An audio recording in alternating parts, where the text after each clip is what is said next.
Iloilo City Assessor's Office kag Iloilo City Treasurer's Office naghakot sang Pasidungog.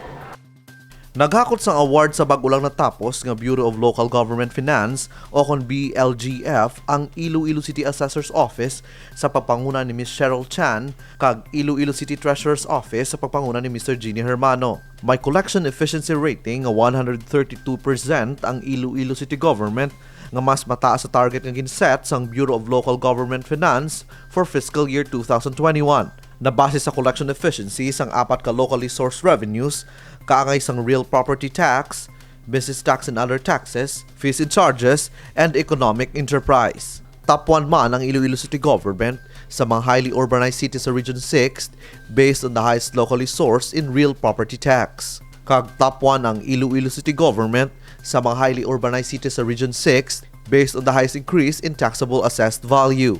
Kag top 2 out of 16 cities sa Western Visayas with a collection efficiency of 147.09% based on real property tax collection efficiency. Dako naman ang kalipay ni Mayor Jerry Trenya sa panibagong kadalagan sang Iloilo City Treasurer's Office kag Iloilo City Assessor's Office. Bago nagapakita ini sa epektibo nga pagtrabaho sa mga empleyado sa City Hall. Suno sa alkalde, makalaom ang publiko sang mas maayo pang serbisyo gikan sa mga talatapan sa City Hall.